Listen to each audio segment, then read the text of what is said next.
네, 우리 친구들 보니까 저 옛 생각이 나는데요. 저도 SFC죠. SFC 때가 생각이 나는데, 저도 이제 SFC 때 이제 가끔 가다가 신대원에서 이제 교수님이 오시면, 또 교수님이 오셨으니까 또 기대를 가지고 이제 들었던 기억이 나는데, 이 중에서 한 명 정도는 나중에 저와 같이 교수님이 한 명 정도 나와야 되겠죠.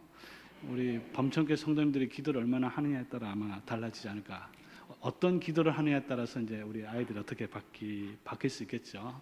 적어도 한 명은, 한 두 명 하면 너무 욕심인가요? 딴 교회도 이제 양보하고 한 명 정도는 나오면 좋겠어요. 네, 오늘은 제가 읽은 말씀을 가지고 우리 목사님께 성찬에 관한 것을 좀 강의, 설교라기보다는 강의를 좀 부탁을 받았는데, 오늘 읽은 본문 말씀은 우리 SFC도 그렇고 우리 성도님들 다 아시는 본문인데요. 이 본문에서 이제 가장 중요한 게 뭐냐, 이걸 좀 이야기하고 싶습니다. 누가복음에는 여러 가지 이제 이야기들이 많이 나오는데, 이제 성경을 읽을 때 이제 가장 중요한 것을 먼저 봐야 되겠죠. 주변적인 것을 보면 안 되고, 엠마오로 가는데 두 사람이 갔는데 두 사람이 마음이 어땠을 것이다, 슬펐을 것이다, 이제 이런 거 다 이야기할 수 있지만, 그보다 더 중요한 것은 정말 성경이 뭐라고 이야기하느냐가 중요한데, 그 중요한 메시지를 찾는 아주 쉬운 방법 중에 하나는요, 적어도 누가복음은, 제가 누가복음 설교를 많이 했는데, 누가복음은 이 이야기 중에서 결론이 제일 중요한 것은 제일 마지막 줄에 있어요. 그럼 제일 마지막 줄 한번 읽어보면 이렇게 되겠죠? 두 사람도 길에서 된 일과 예수께서 떡을 떼심으로 자기들에게 알려진 것을 말하니라. 여기서 이제 길에서 된 일과 떡을 떼심으로 주의 부활이 알려졌다, 이겁니다.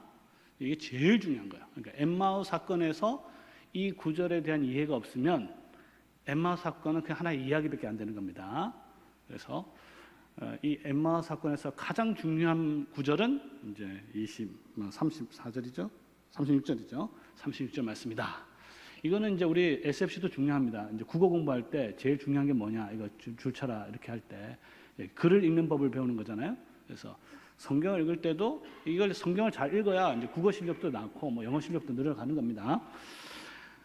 그럼 여기서 이제 길에서 된 일은 뭐고, 떡을 떼신 건이 뭐냐, 이제 이게 중요한 거죠. 다음 주일이 이제 부활절인데, 부활절은 어떤 날인지 우리 성도님 다 아시죠? 예수님께서 부활을 하셨는데, 만약에 예수님께서 다음 주일날 범천교회 실제로 오셔서 이렇게 앉아 있으면 그분이 예수님이라는 것을 알아볼 수 있는 분 한번 손 들어 보시기 바랍니다. 내가 예수님 오면 나 알아볼 수 있다. 아마 알아볼 수 있겠죠. 외국인이니까 그죠? 근데 아마 미국 교회에 이렇게 예수님께서 가면 아무도 못 알아볼 겁니다. 예수님께서 실제로 부활하셔 오다 하더라도. 그럼 여러분들은 예수님의 부활을 이제 믿어야 되는데, 예수님께서 부활한 거 혹시 보신 적 있으세요? 그렇죠? 아무도 없으시단 말이에요. 심지어 제자들도 3년 동안 이 두 제자를 쫓아다녔는데, 예수님께서 3일 전에도 봤죠. 3일 전에도 예수님께서 봤는데 부활하고 났을 때 봤을 때도 못 알아봤단 말이에요. 그럼 여러분들은 예수님께서 부활하신 것을 다음 주 부활절 날 알 수 있느냐? 사실은 못 알아봅니다. 그러면 예수님께서 정말로 부활한 것을 믿어야 구원을 받는데, 생명을 얻게 되는데, 어떻게 하면 예수님의 부활을 믿을 수 있을까? 이게 이제 엠마오 사건에서 가르쳐준 아주 중요한 가르침입니다. 여러분의 생각에는 죽었다가 사람이 다 일어나서 천국에 대해서 이야기하고, 죽은 사람이 와서 이야기하면 그죠? 사람들이 믿을 것 같죠? 그렇게 말한 사람이 한 명 있습니다. 누구냐면 부자와 나사로에서 부자가 그렇게 얘기했죠. 부자가 죽은 사람이 벌떡 일어나서 실제로 살아서 우리에게 오면 더 잘 믿고 회개할 것이다. 그게 정확하게 사탄이 하는 말입니다. 그러니까 지옥에서 사탄이 부자의 입을 빌어서 사탄의 말을 하는데, 사탄의 말의 핵심은 뭐냐면 실제로 죽었다가 살아나서 오면 더 잘 믿을 수 있다. 이게 이제 사탄의 말이고요. 근데 예수님께서 만약에 여러분들에게 부활에 대한 신앙을 보여주려고 한다면 어떻게 하는 게 가장 좋겠습니까? 여러분의 생각에도 예수님께서 저 하늘에서 직접 오셔서, 그렇죠? 공중에서 막 오셔가지고 내가 살았다 이렇게 보여주는 게 더 낫지 않을까 이렇게 생각할 수 있겠죠. 그런데 그렇지 않다는 것을 엠마오 사건이 보여주는데, 왜냐하면 예수님께서 실제로 나타났다 하더라도 이 제자들은 예수님의 부활을 사실은 믿지 않았어요. 못 믿었어요. 눈이 가려졌기 때문에. 그러면 정말로 예수님을 보지도 않고 한 번도 보지 못했던 우리 주님을 부활하셨다는 것을, 그리고 우리의 구주가 되셨다는 것을 믿는 방식이 이제 두 가지가 있습니다. 하나는 길에서 된 일이고 다른 하나는 떡을 떼신 일이에요. 이제 이 두 가지를 잘 이해를 해야 예수님의 부활을 정확하게 이해할 수 있습니다. 무조건 예수님 부활하셨습니까? 믿습니까? 아멘 한다고 믿어지는 게 아니에요. 하나님의 말씀을 가지고 우리가 정확하게 봐야 되는 것인데, 이제 그 중에서 길에서 된 일은 예수님께서 길에서 뭘 하셨습니까? 성경을 통해서 구약에서 말씀 모든 것들이 다 나에게 한 말씀이다.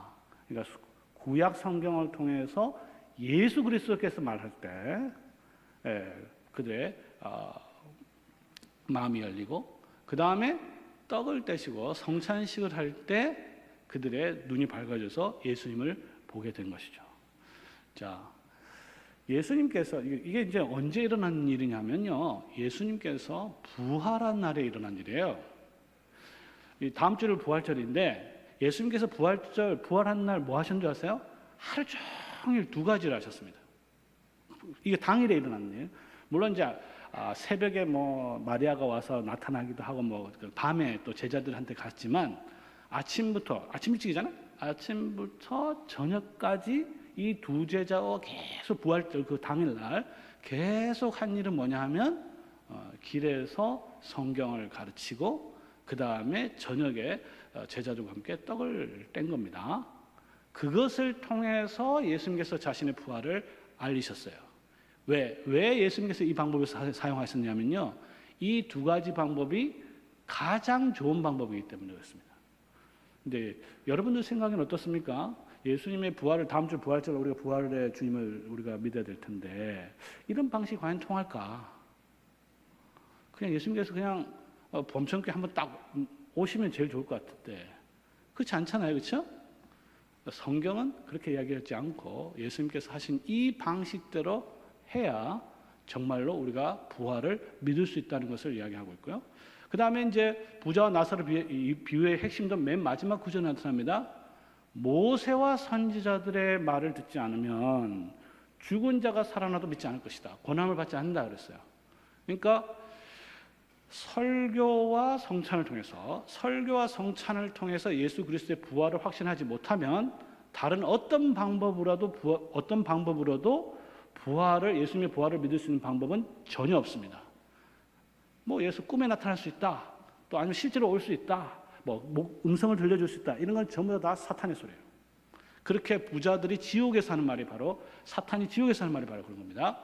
그래서 예수님께서 쓴 방법은 예수님께서 자신의 부활을 알리는 두 가지 방법은 뭐예요? 길에서 된 일과 떡을 떼심으로 합니다. 저는 오늘 이제 길에서 된 일은 좀 빼고, 그것도 중요하지만 오늘은 이제 떡을 떼는 걸 좀 제가 부탁을 받았기 때문에 떡을 떼는 것을 통해서 이야기를 좀 하고 싶어요. 그러니까 길에서 된 일도 굉장히 중요한데 이거 하면 시간 너무 많으니까 떡을 떼는 걸 좀 이야기하면, 예수님께서 제자들과 함께 성찬식을 제정하신 것은 예수님께서 잡히시던 날 밤이었습니다. 그건 다 알고 계시죠. 근데 바로 앞에 22장 15절에 보면 이렇게 말씀하고 계세요. 내가 고난을 받기 전에 너희와 함께 이 유월절 먹기를 원하고 원하였노라. 이렇게 이야기하고 있습니다. 원하고 원하였노라. 그러니까 예수님께서 고난 받기 전에 이 유월절 식사를, 성찬식을 하기를 원하고 원했다. 이제 이 헬라어라든지 히브리어에서는요, 원하고 원하였다 이렇게 반복을 하면 최상급이 되는 거예요.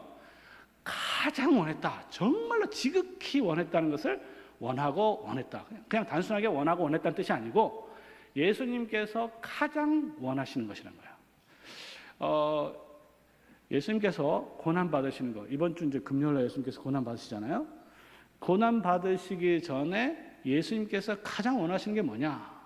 여러분들이 이제 뭐 기도할 때 예수님께서 정말 원하시는 게 뭡니까? 이렇게 가르쳐 달라고 기도할 필요가 별로 없어요. 예수님께서 적어도 가장 원하시는 거, 두 번째, 세 번째 말고 적어도 가장 원하시는 거는 뭐예요? 예수님께서 고난 받기 전에 제자들과 함께 이 유월절을 같이 먹기를 정말 가장 원했다라는 겁니다. 이제 이 점에서 보면 이제 우리 성도들의 관심도 정확하게 예수님께서 원하시는데 관심이 있어야 되겠죠. 근데 인간들은 타락하기 때문에 예수 믿고 나서도 예수님이 원하시는 거에 대해서 별 관심이 없는 경우가 많은데, 정말로 예수님을 믿는 사람은 기도할 때 또 성경을 읽을 때 내한테 필요한 거 이런 거 말고 정말로 예수님께서 정말 뭘 원하시는지 이렇게 분명하게 이야기하고 있잖아요. 그렇죠? 보면 내가 이 유월절을 너희와 함께 먹기를 원하고 원했다. 예수님께서 그 소원을 성취한 거 아니겠어요? 그렇죠? 그래서 예수님께서 이 유월절 식사를 제자들과 함께 한 것은 예수님께서 가장 원하시는 거였다. 이게 도대체 뭐길래 예수님께서 이렇게 원하셨을까? 이런 이제 생각이 드는 거죠. 그럼 이제 우리가 유월절을 좀 알 필요가 있죠. 유월절. 우리 유월절은 우리 성도님들 뭐 잘 아시죠? 이제 유월이라는 것은 넘어갔다. 죽음의 사자가 이스라엘 백성을 넘어갔다. 안 그러면 죽음의 사자가 다 그죠? 장자들 다 칠 텐데, 다 죽일 텐데 이제 넘어갔어요. 뭘 보고 넘어갔습니까? 문설주에 있는 피를 보고, 어린 양의 피를 보고 넘어갔어요. 근데 이제 여기까지는 아마 좀 잘 아실 텐데, 여기까지만 알면 이제 절반 50점밖에 안 되는 겁니다. 50점밖에 안 되는데, 피를 바르고 나서 그다음에 그 유월절 양을 어떻게 해야 되냐면요, 이 이스라엘 백성들이 전부 다 먹어야 돼요. 양의 피를 문설주에 바른 것만으로 충분한 게 아니고, 그 어린 양의 양을 식구별로 해서 전부 다 이 공동체적 식사거든요.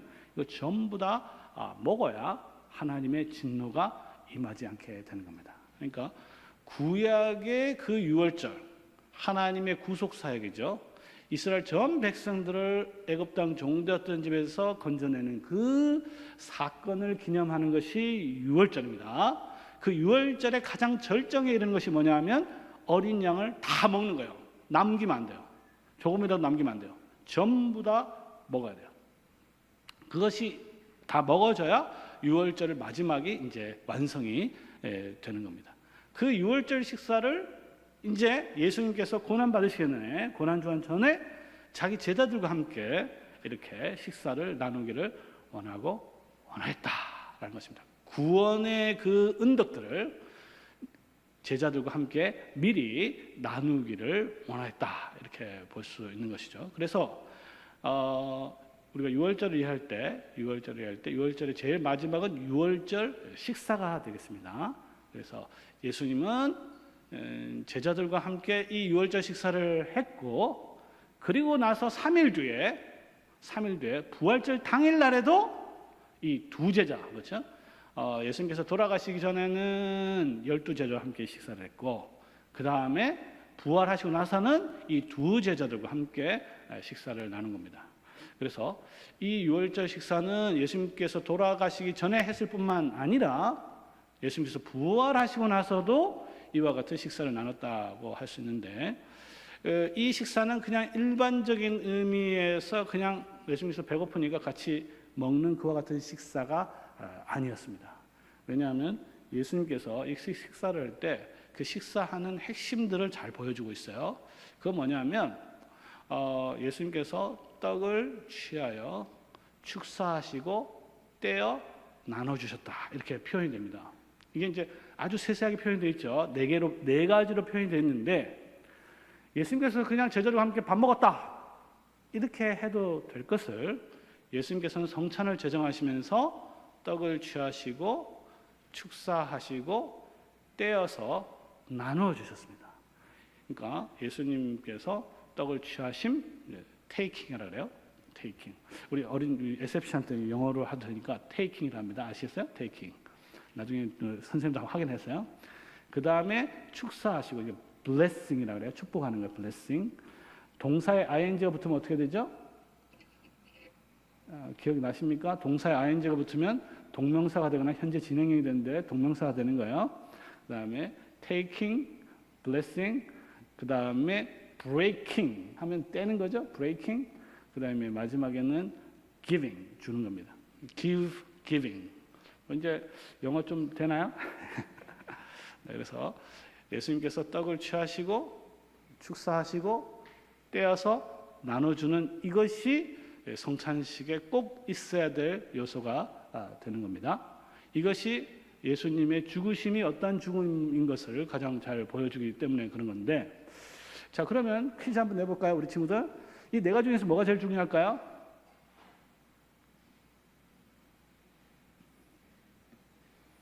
오늘 읽었잖아요. 오늘 읽었죠? 뭐가 제일 중요해요? 떡을 떼는 게 제일 중요한 거죠. 왜냐하면 오늘 길에서 된 일과 떡을 떼심으로 되어 있잖아요. 그러니까 떡을 떼는 것이 성찬식에서 가장 중요하다고 볼 수 있습니다. 왜냐하면 이 떼어진 떡이라는 개념, 떼어진 것과 떡이라는 개념이 성찬의 본질을 가장 분명하게 보여주기 때문입니다. 그러니까 떡은 예수님의 몸을 나타낸 것인데 그냥 몸이 아니고 떼어진 몸이죠. 찢어진 몸이죠. 자, 예수님께서 십자가에서 어떻게 돌아가시는지 우리 성도님들 다 아실 거예요. 자, 머리는 어떻게 됐습니까? 가시관에 찔렸죠. 뺨은 어떻게 됐어요? 군병들에서 얻어 터졌고 침뱉음을 받았죠. 그 다음에 손과 발에는 못이 박혔죠. 허리에는 창에 찔렸죠. 등은 어떻게 됐습니까? 채찍에서 뜯어져 나갔죠. 그러니까 예수님은 머리끝부터 발끝까지 철저하게 뜯어져서 찢겨져서 돌아가신 거예요. 그러니까 예수님께서는 그럼 왜 이렇게 찢어져서 예수님 몸이 왜 찢어져서 이렇게 돌아가셨냐라는 것이죠. 그것은 바로 이 예수님의 죽으심이 그냥 죽으심이 아니고 희생의 제물로 돌아가셨다는 것을 가장 분명하게 보여주기 때문입니다. 그러니까 예수님께서 십자가에서 그냥 할 일 없이 그냥 찔린 게 아니에요. 철저하게 유월절 어린 양으로서 돌아가셨다는 것을 가시관에 찔리고 뺨이 얻어 터지고 등이 뜯어져 나가고 허리에 찔리고 손과 발에 못이 다 바뀌어서 이 찔림은 예수님의 희생 제물이라는 것을 의미하는 거예요. 그래서 하나님께서 우리에 대한 모든 진노에 대한 심판을 온전히 다 갚으셨다는 것을 보여주는 겁니다. 찢긴 것은 떼는 것. 이제 떡은 뭔지 다 아시죠? 네, 떡 모르는 분 안 계시죠? 떡은 어떤 역할을 합니까? 떡은 양식이 되는 거죠. 양식. 음식이 되는 겁니다. 음식.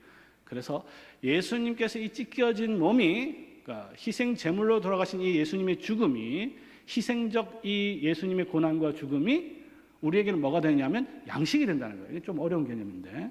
그래서 우리가 성찬식 때 나누는 뗀 떡이죠. 뗀 떡은 기본적으로 우리의 죽음이, 예수님의 죽음이 한편으로는 우리 죄를 위한 대속의 죽음이 됨과 희생 제물인 됨과 동시에 뭐예요? 우리를 위해서는 양식이 된다, 음식이 된다라는 것을 보여주는 겁니다. 그렇기 때문에 예수님의 살과 피를 먹지 않으면 어떻게 돼요? 영생이 없다, 이렇게 이야기하는 거죠. 우리가 예수님의 살과 피를 먹지 않으면 영생 받을 수 없습니다. 제가 한 말이 아니고 예수님께서 한 말이잖아요. 그러니까 이 떡을 떼므로써 그러니까 아까 취하심, 축사하심, 떡을 떼는 것 나눠줘서 주는 것이 있는데 이 중에서 가장 중요한 것이 이제 떡을 떼는 것입니다. 왜냐하면 이 떡을 떼는 거야말로 복음의 핵심, 예수님의 십자가의 죽으심이 어떤 것인가를 가장 이제 분명하게 보여주기 때문이죠. 근데 이제 안타깝게도 저도 어렸을 때 이제 고신고단에 자랐는데 이와 같은 복음에 대한 이해가 분명하지 않으니까 이 떡을 떼는 것을 거의 범천교는 잘 모르겠는데 안 하고 있어요.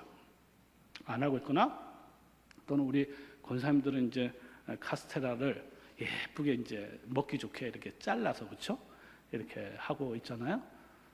예수님께서 뭐 토막 살인 난 것도 아닌데 예수님께서 떡을 이렇게 떼는 게 찢는 게 중요한데, 그래서 이 죽음이 어떤 것인가를 보여주는 게 중요한데 이제 우리로서는 이제 그게 더 중요한 게 아니라 예쁘게 보이는 게 더 중요하고 한 입으로 입에 딱 들어가는 게 중요하다고 생각하는 거죠. 그러니까 이것만 보더라도 우리의 관심이 복음에 있는지 아니면 우리가 먹기 편한 데 있는지를 그대로 보여주는 것이라고 볼 수 있습니다. 그래서 이제 그러니까 예수님의 이 죽음이 유월절 식사로서 핵심은 한편으로는 우리 죄를 위해서 주님께서 우리 죄를 위해서 희생 제물이 되셨다와 동시에 그 빵으로서 그것이 우리에게 양식이 되고 식사가 된다라는 겁니다. 여기서 이제 성찬의 핵심적인 그 내용을 우리가 알 수 있어요. 성찬의 소위 본질이 뭐냐? 성찬이 뭐냐라고 했을 때요. 한마디로 말하면 성찬은 글자 그대로 식사입니다. 식사. 그러니까 이거를 오늘 제가 좀 앞으로 계속 강조할 텐데 이제 이 식사라는 개념이 너무 이제 생소한 거예요. 아까도 주님께서 이야기했죠. 내가 너희들과 너 정말로 원했다. 다음 주 부활절 오는데요. 부활절에 예수님께서 가장 원하는 게 뭐예요? 여러분과 같이 식사 같이 나누는 거 제일 원하십니다. 근데 우리는 예수님께서 뭘 원하는지도 잘 모르고 우리 원하는 것만 자꾸 하면 안 돼요. 뭐 예수님께 부활절날 뭐 특별한 게 뭐 없나 뭐 이렇게 하면 안 돼요. 고민할 필요도 없어요. 왜? 예수님께서 정말로 원하는 것은 성경에 그대로 너무 분명하게 보여주셨기 때문에 그렇습니다. 그래서 이 성찬의 본질은 이제 식사라는 거죠. 식사인데 이게 왜 중요하냐면요. 혹시 여기 계신 분 중에서 로마 카톨릭 천주교에서 오신 분이 있을지 모르겠는데 로마 카톨릭은 이 성찬, 이제 미사라고 부르죠. 이 미사를 식사라고 생각 안 합니다. 물론 식사는 식사인데 그게 부수적인 의미예요. 로마 천주교는 이 미사를 이제 희생 제사로만 이해합니다. 그러니까 제사 아까 제물로만 이해하는 제사로만 이해하는데 음식으로 생각 안 하는 거예요. 더 나아가서 이 희생 제물로 보기 때문에 제사로만 이해하기 때문에 이것을 제사는 기본적으로 하나님께 이제 드리는 것이 되는 거죠. 그러니까 신부가 이렇게 빵을 높여 들어가지고 예수님께 하나님께 갖다 바치고 뭐 이런 예식들을 계속 해요. 그러니까 하나님께 뭔가 갖다 바치는 걸로 이해를 합니다. 근데 우리는 식사로 이해한단 말이에요. 식사는 드리는 게 아니고 식사는 이제 받는 게 되는 거죠. 그렇기 때문에 로마 천주교와 우리는 근본적으로 성찬에 대한 이해가 다릅니다. 우리는 뭐예요? 받는 거예요. 로마 카톨릭은 이제 드리는 거예요.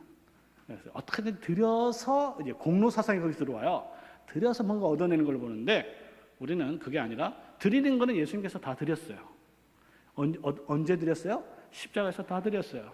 십자가에서 모든 의를 다 만족시켰어요. 이제는 우리는 받는 것밖에 안 남는 거죠. 예수 그리스도를 통해서 그리스도께서 이루신 모든 것들을 이제 받는 것이 되겠습니다.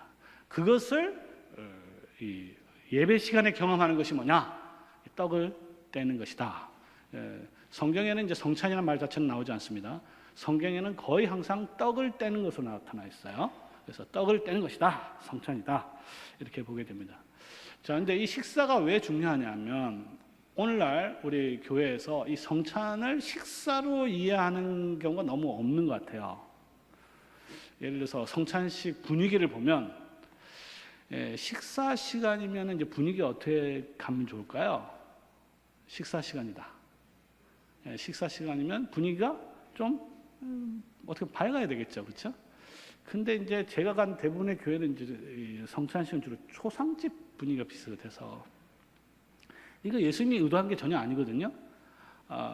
식사 시간은 물론 울 수 있죠. 야, 나 같은 죄인이 어떻게 이런 잔치에 와서 이렇게 예수님의 살과 피를 먹을 수 있느냐 이렇게 그럼 그것도 감사의 눈물이 되는데 그게 아니라 대부분은 그냥 막 울고 불고 하는데 이게 식사 분위기가 영 안 맞는 것 같아요. 그리고 또 피아노 반주도 뭐 주로 뭐 주 달려 죽은 십자가 뭐 이런 거 계속 그럼 막 나 같은 죄인 살리시면 다 울고 막 그렇죠. 그러니까 울면서 이제 밥을 먹는 거죠. 물론 그렇게 할 수 있는데 성찬의 의미를 좀 약화시키는 게 아닌가 이렇게 생각이 듭니다.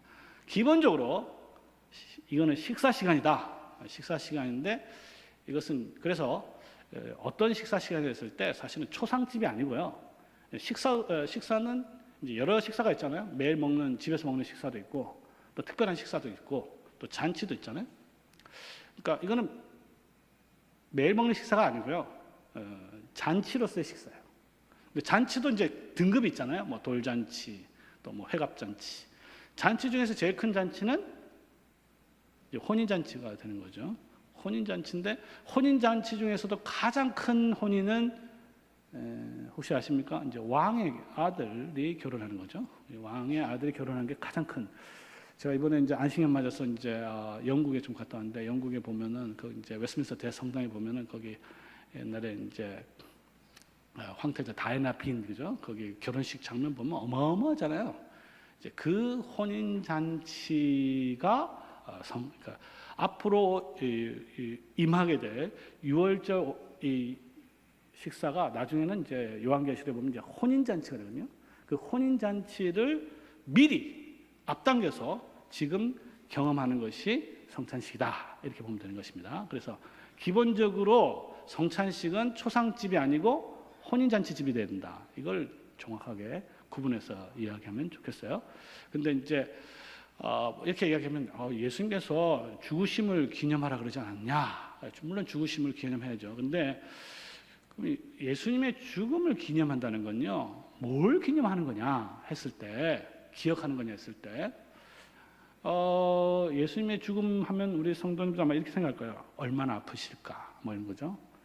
또 하나님의 마음 얼마나 아프실까? 그러니까 자꾸 이제 뭐 슬프고 눈물이 나는 거죠. 왜? 고통이 생각나고 죽음이 생각나는데, 아까 제가 말씀드렸죠. 예수님의 죽음을 기억한다는 건요, 예수님께서 얼마나 고통을 당하고 얼마나 아프셨는가를 기념하는 게 아닙니다. 성경에 보면요, 거기에 대한 기록은 거의 없어요. 예수님께서 얼마나 아프셨는지, 뭐 비명을 지르시다, 비명을 갖다 2시간 동안 지르시다, 이런 것은 하나도 없습니다. 예수님께서 당하신 고난은요, 물론 그와 같은 고통이 없는 건 아니겠지만 성경에 관심은 아니에요.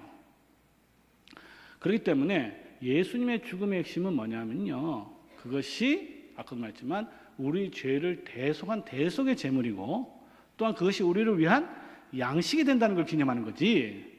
그래서 우리가 기쁜 마음으로 그걸 받는 것이 지금 중요한 것이지, 그게 예수님의 죽음을 기념하는 게 막 고통을 생각하고 막 그렇게 해서는 곤란하다는 거죠. 만약에 그렇다면 예수님의 죽음이 전부라면 금요일 날 계속 해야 되겠죠. 근데 초대교회는요, 항상 성찬식을 언제 했냐면요, 주일날 부활을 했습니다. 엠마오로 가는 두 제자, 오늘 부활절을 했죠. 부활한 당일날 제자들 두 제자들과 더불어서 성찬식을 했습니다. 그렇죠? 그리고 초대교회는요, 전부 다 이렇게 뭐랄까, 부활한 날에 주님의 이 성찬을 기념했기 때문에 주님의 죽음을 기념해야지만 주님의 죽음만 기념하는 건 아니에요. 오히려 주님께서 죽으시고 부활하신 그 주님의 몸이 우리에게 진정한 양식이 된다라는 것을 우리 성경에서 보여주고 있습니다. 그래서 기본적으로 성찬은 식사다, 그리고 잔치로서의 식사다, 그리고 혼인잔치로서의 식사고, 그렇기 때문에 그렇기 때문에 이 주님께서는 이 양식을 고난받으시기 전에도 정말로 가장 원했고, 지금은 이제 하늘에 계시면서도 그 소원은 계속 우리 예배를 통해서 이루어진다고 볼 수 있습니다. 그 다음에 이제 우리가 또 생각해 볼 건 뭐냐면, 이 식사는 진짜 식사라는 거예요. 이건 이제 우리 성도님들 알기가 쉽지 않은데, 왜냐하면 이건 그냥 식사가 아니고, 진짜 식사가 아니고 그냥 뭐랄까, 시청각 교육, 그러니까 기념하는 거니까 그냥 단지 옛날 했던 것을 그냥 따라하는 것 정도로만 생각하는 경우가 많아요. 근데 이 성찬식은 정말로 진짜 식사라는 거예요. 이게 이제 오늘날 굉장히 약화된 개념 중에 하나입니다. 그러니까 성찬식을 하면서 예수님의 살과 피를 정말로 주께서 우리를 위해서 하신 그 대속의 제물을 우리가 진짜로 먹는다는 생각을 잘 하는 것이 아니라, 그냥 우리의 생각으로 옛날에 주님 2000년 전에 저 팔레스타인에서 돌아가시던 그 죽음만을 기념하면서 그냥 기념식 정도로만 생각을 하는데, 이제 이 점에 있어서는 우리가 소위 제세례파 침례교죠. 제세례파 선을 그었습니다. 침례교라든지 오늘 복음주의자들은 이건 진짜 식사는 아니다. 실제 식사는 아니다. 이거는 그냥 단지 기념식이다, 행사고 예식이다, 예식으로만 이제 이해를 합니다. 여기에 대해서 우리 장로교는 선을 딱 그었어요. 이거는 진짜 식사다. 우리가 정말로 예수 그리스도께서 죽으신 살과 피를 우리가 받아들이는 것이다. 양식으로 먹는 것이다. 그러니까 떡은 양식이 되었고 피는 우리의 음료가 되었다라고 믿는 거예요. 진짜 식사인데 그 먹는 방식이 달라요. 먹는 방식이 다릅니다. 이 식사는 오직 믿음으로만 먹을 수 있습니다. 그러니까 이 점에 있어서 우리가 로마 카톨릭과 루터파가 다릅니다. 루터파는 또 로마 카톨릭 혹시 또 천주교에서 오신 분은 알겠지만 이 그 떡을 받을 때는 그건 입으로 먹는다고 생각을 해요. 그리고 예수님께서 실제로 화채설이기 때문에 빵이 예수님의 살로 완전히 바뀌었다고 봅니다. 그렇기 때문에 예수님께서 살과 피로 바뀌었고 그것을 실제로 입으로 먹는다고 생각해요. 루터파도 마찬가지입니다. 이제 그거는 아니다. 우리는 뭘로 먹는다? 우리는 믿음으로 먹는다는 거예요. 그래서 믿음이 없이는 이것을 먹을 수가 없습니다. 그러니까 여러분들이 성찬식에 참여할 때 그냥 먹는다고 되는 게 아니고 정말로 주께서 우리를 위해서 대속 희생 제물이 되셨고 그것을 내가 진짜로 먹는다는 믿음을 가지고 있으면 진짜 먹는 거예요. 믿음이 없으면 그냥 빵만 먹는 겁니다. 이 점에 있어서 우리 개혁파교회, 장로교회는 제세례파와 달라요. 제세례파는 뭐죠? 진짜 먹는 건 아니다. 그냥 하나의 예식일 뿐이다. 그 다음에 로마 카톨릭과 루터파와 달리 우리는 뭐예요? 입으로 먹는 건 아니다. 그 다음에 우리는 믿음으로 먹는 건데 이 믿음으로 먹는 것을 가능한 게 뭐냐면 성령의 역사입니다. 그러니까 우리가 보통 성령의 역사라고 하면은 이제 이제 다른 걸 많이 생각하는데 성령의 역사가 가장 확실하게 임하는 거는요. 우리 개혁교회에서는 설교할 때 가장 확실하게 드러나고요. 그 다음에 성찬식을 할 때 성령께서 역사하신다고 믿는 거예요. 왜? 성령은 말씀과 분리돼서 역사하지 않습니다. 그러니까 이 그러니까 설교는 들리는 말씀이라고 그러고요. 성찬은 보이는 말씀이라고 합니다. 그러니까 보이는 말씀인데 그 보이는 말씀을 믿음으로 받으면 진짜로 받아들이는 거예요. 근데 성령께서 역사하셔서 그 양식을 우리에게 진짜 영의 양식이 되도록 하시는 것입니다. 그러니까 이 식사는 진짜 식사다. 그리고 이 진짜 식사는 오직 믿음으로만 정말로 먹을 수 있다. 그리고 여기서 이것을 가능하게 하는 것은 성령 하나님의 역사다. 그러니까 성령을 제대로 이해하지 못하면 이 성찬을 제대로 이해하지 못하는 거예요. 그러면 이제 이 식사의 목적은 뭐냐라고 했을 때 이 목적은 성도의 교제입니다. 교제, 커뮤니언이라는 말을 쓰는데, 자 우리가 이제 오늘 사도신경을 통해서 우리가 항상 매주 고백하지만 우리는 어떤 교회를 믿습니까? 그렇죠. 거룩한 공교회를 믿습니다. 이거 굉장히 중요한 거죠. 우리는 거대한 교회를 믿는 거 아니에요. 그렇죠? 교회를 키우려고 계속 하는 그런 교회 믿는 거 아닙니다. 우리는 교회를 어떻게 하든지 거룩하게 만들려고 해야 돼요. 거룩에 대한 관심이 없으면 거대한 교회가 되고 하나님이 원하시는 교회 안 됩니다. 오늘날 저도 이제 신학 교수로서 있으면서 참 안타까운 게 거룩에 대한 관심이 없고 거대함만 추구하는 교회가 너무 많이 늘어나고 있는데 맨날 이제 숫자만 관심 있고 이런 거잖아요. 재정이 어떻고 숫자가 어떻고 정말 성도들이 어떻게 거룩하게 되는가에 대해서 별로 관심이 없고 그럼 이제 교회가 이제 세상 기업하고 비슷하게 됩니다. 이제 거룩한 교회. 그다음 이제 공교회가 되는 거죠.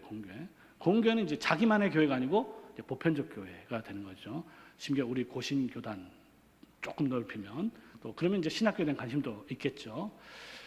이게 이제 제 어렸을 때 하고 오늘날 근본적으로 다른 점이 바로 그런 것 같아요. 제 어렸을 때만 해도 우리 장로님들이 기도하면은 항상 우리 신대원을 위해서 기도하고 복음병원을 위해서 기도하고 SFC를 위해서 기도하고 그랬거든요. 근데 요즘 가보면 거의 그런 교회를 찾아볼 수가 없습니다. 물론 이제 저는 교회를 개척을 했는데 개척을 하고 나서 개척할 때부터 저는 이런 기도를 했습니다. 저는 보고 배운 대로 장로님한테 배운 대로 하거든요. 우리 장로님들이 했던 그걸 그대로 기억하면서 우리 성도들한테도 기도할 때는 신대원을 위해서 기도하고 고신대원을 위해서 기도하고 SFC 위해서 기도하고 이렇게 복음병원을 위해서 기도하고 이제 그런 것들을 계속 지금도 하고 있습니다. 그렇게 하니까 공교회가 되는 거죠. 이제 교회는 작지만 공교회를 추구하는 교회가 되는데 그 다음에 이 거룩한 공교회는 무엇이 이루어져야 되냐고 했을 때 그 다음이 뭐가 나오죠? 거룩한 공교회를 믿사오며 그 다음 뭡니까? 네? 제가 성도의 교제 제가 얘기했잖아요. 지금 성도의 교제 지금 거룩한 공교회를 믿고 이 교회는 성도의 교제가 이루어져야 된다. 이것을 믿어야 되는 건데 이제 이게 이제 오늘날 너무 약해진 것 같습니다. 이제 첫째는 사도신경에 이런 조항이 있는 것조차도 모르는 케이스가 의외로 많은 것 같아요. 성도의 교제가 사도신경에 있는 거는 여러분 아시죠? 근데 이것을 믿어야 됩니다. 교회는 성도의 교제가 이루어지는 곳이에요. 근데 그걸 단지 말로만 믿는 게 아니고 실제로 이 교회에서 이루어져야 그게 믿음이 되는 거죠. 근데 오늘날 교회가 모였다가 그냥 싹 흐트러지면 그건 이제 교제가 아니죠. 그러면 이제 교회가 뭘로 바뀌냐면 이제 극장으로 바뀝니다. 교회가 너무 거대한만을 추구하면요, 교회는 극장으로 바뀌어요. 한번 싹 모였다가 끝나면 싹 다 흩어져 버리는 거죠. 그 안에 교제가 일어나지 않는 교회는요, 교회가 아니에요. 교회처럼 보이는 무슨 뭐 일회성 모임이 되는 거죠. 그래서 거룩한 교회는 거룩하고 공교회가 돼야 되는데 그 거룩한 공교회 안에서는 반드시 있어야 될 게 뭐냐 하면 성도의 교제가 이루어져야 됩니다. 이것을 정말로 믿어야 되는데 그러면 이 성도의 교제가 어떻게 이루어지냐 이거죠. 그렇죠? 이게 이제 좀 어려울 수 있는데 이제 교제라고 하면 우리 이제 생각이 좀 다 다를 수 있잖아요. 그렇죠? 아마 여성도들은 우리가 교제, 청년부도 있지만 우리가 교제가 약하다. 그럼 뭘 해야 되느냐? 그럼 이제 여성도님들은 이제 저기 그 커피숍에 모여서 이제 수다 이렇게 하면서 막 이렇게 하고, 우리 남자 성도님들은 그렇지, 우리 교제가 이루어져야 된다. 이번 주 등산합시다. 뭐 이런 거, 뭐 축구합시다. 뭐 이런 건데, 뭐 그거 다 좋아요. 근데 이제 교제라고 하면 성경이 가르친 교제가 먼저 있어야 되겠죠. 성경이 가르친 교제. 그게 이제 사도행전에 나타난 2장에 보면 첫 교회 모습이 나타나는데 그 첫 교회 모습이 맨 처음에는요, 베드로가 복음을 전했습니다. 복음 전파를 했을 때 거기 있는 사람들의 반응이 뭐냐면 형제들아 우리가 어찌할꼬라고 반응을 합니다. 거기까지 아마 기억하실 거예요. 그래서 어떻게 해야 되냐고 했을 때 세례를 받고 회개하고 세례를 받으라 했습니다. 그래서 세례를 받는데 3,000명이나 되는 사람이 세례를 받아요. 이때가 신약 최초의 교회가 형성된 겁니다. 그러니까 교회는 열심히 전도도 해야 되지만 실제로 교회가 형성되는 것은 세례를 통해서 형성되는 거예요. 세례교육이 굉장히 중요한 거예요. 세례를 통해서 이 하나님의 가시적 교회가 형성이 되고, 그럼 3,000명이나 모인 세례 회원들이 그럼 뭘 해야 되느냐 했을 때 첫 번째 해야 될 건 뭐냐면 사도들의 가르침을 받는 겁니다. 목사를 통해서 진정한 의미에서 올바른 하나님의 설교를 듣는 거죠. 지금 여러분도 지금 뭐 이성호 교수 개인적인 말을 듣는 게 아니잖아요. 뭐 제가 뭐 좋아하고 뭐 제 경험을 지금 듣는 게 아니고 사도적 가르침을 듣는 거잖아요. 왜 들어야 됩니까? 왜 여러분들 왜 제 말 왜 들어야 돼요? 여러분들이 세례를 받았기 때문에. 세례 안 받으면 아직 안 들어도 되는데 세례를 받았으면 사도적 가르침을 목사로부터 신학 교수로부터 계속 들어야 됩니다. 그 다음에 해야 될 게 뭐냐면 이제 설교 다음에 나오는 게 뭐냐면 떡을 떼며 교제하며 이런 표현이 나옵니다. 떡을 떼며 교제하며. 떡을 떼는 것도 나왔죠. 이제 떡을 떼는 게 뭐라 그랬어요? 성찬이라고 그랬죠. 성찬을 나타내는 표현이 떡을 떼며 교제하며, 교제하며 떡을 떼며 이렇게 되는지 순서는 잘 모르겠는데 어쨌든 떡을 떼는 것과 교제하는 것이 아주 긴밀하게 연결되는 것을 보게 됩니다. 그러면 왜 성도의 교제 중에서 코이노니아라는 말을 쓰는 거예요? 거기 헬라어로 코이노니아라는 단어가 있습니다. 이 코이노니아의 핵심은 뭐냐면 그리스도의 살과 피를 함께 나누는 거예요. 이게 코이노니아의 본질입니다. 그리고 나서 이 예배 시간에 그리스도의 살과 피를 함께 나누고 나서 그 다음에 삶 속에서 또 코이노니아가 이루어지는데 그것은 뭐냐면 자기의 재산을 서로 나누는 거예요. 더 정확하게 말하면 성도들의 필요에 따라서 필요에 따른 공급을 하는 것이 또한 코이노니아란 말로 등장을 하게 됩니다. 그러니까 교회 안에서의 코이노니아는 이중적으로 이야기할 수 있는데 하나는 예배 속에서 그리스도의 살과 피를 함께 나누는 것이고 예배가 끝나고 나서 가서는 뭐 구역이라든지 이렇게 필요했을 때 필요를 잘 살펴서 그 필요를 채워주는 일을 하는 것이 또 코이노니아가 되겠습니다. 교회는 바로 이런 코이노니아가 이루어져야 진정한 의미에서 코이노니아가 되는 거예요. 그러니까 교회가 이 불필요한 일을 많이 하면 안 돼요.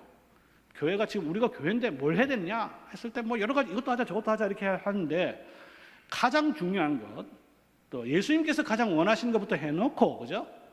그래, 이게 잘 이루어져야 우리 삶 속에서도 코인노가 이루어지는 거예요.